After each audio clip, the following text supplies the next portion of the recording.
חלומות, אמר ופעל למימוש חלומותיו שלו ושל אחרים. כך כמפקד בגדוד נצח יהודה עודד את פקודיו, וכך כשיצא למערכה מבית הוריו שבכוכב יעקב, לקח איתו שתיל לעזה. את זה אני אתא בגוש קטיף. אמר ועשה.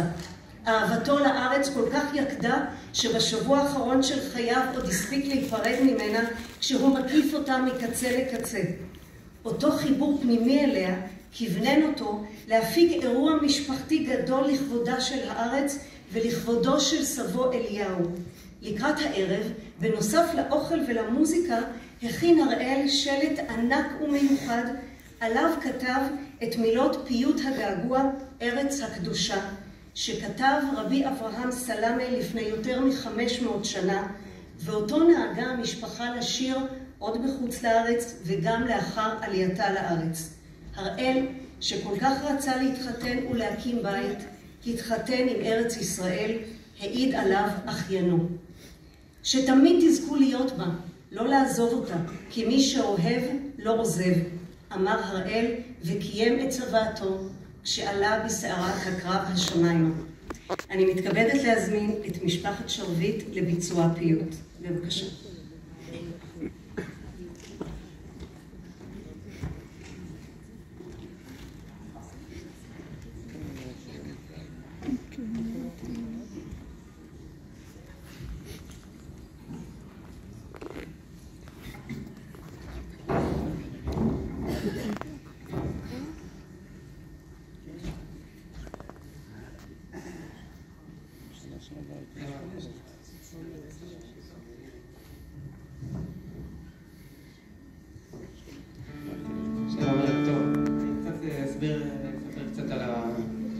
על הפיוט. אז קודם כל תודה למועצה ולמתנ"ס, תודה רבה, ערב מאוד מושקע ויפה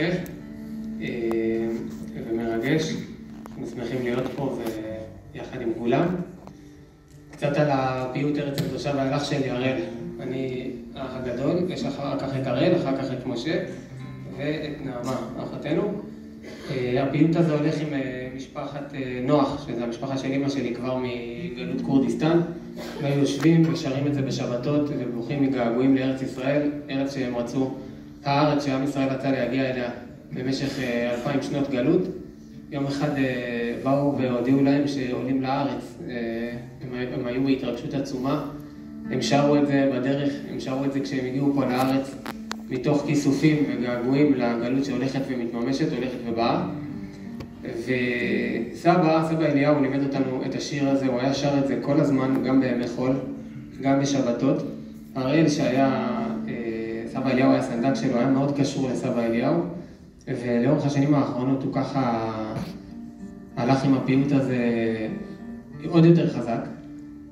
הוא ממש התעקש שנשאיר אותו בכל הזדמנות, בכל מצב, בשבתות שהאחרונות אנחנו זוכרים אותו ככה מתעקש ממש כשהוא חוזר מהצבא, מהקרב, לשבת על הקורסה, לשיר את זה, והוא היה נרדם תוך כדי שהוא שר את זה, זה ככה ממש זיכרון שיש לנו מהשבתות האחרונות, ובכלל בשנים האחרונות הוא ככה הפיץ את הפיוט, הכיר את זה להמון חברים, הקליט את עצמו, שר ומנגן את זה, ככה עם גיטרה וספונטני, לא איזשהו משהו מיוחד, שלח את זה לחברים וככה עוד מעגלים הכירו, ואחרי מה שקרה, אנשים נחשפו לפיוט הזה, להקלטה של הראל שיש בה גם עוצמה וגם עדינות.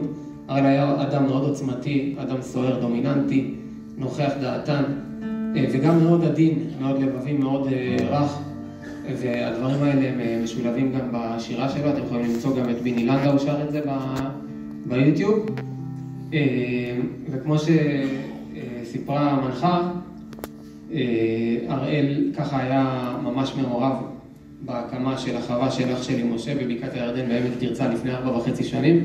לאורך כל התהליך שמשה ואשתו ועם הילדים עלו לשם, הראל היה מעורב וממש תמך, עזר והיה נוכח בכל השלבים. הוא עשה שם את השלט הזה של ארץ הקדושה והשקיע את המרץ שלו ביישוב הארץ ועל עם ישראל. אז השיר הזה ככה מלווה אותנו וגם את עם ישראל בשנה וחצי האחרונות. אנחנו נשאיר אותו, וכמובן הקהל מוזמן להצטרף.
עמדתי פה בצד ודוד דאור הצטרף אליי ולמד ביחד את הפיוט תוך כדי שאתם שרים ואמר זה כל כך יפה.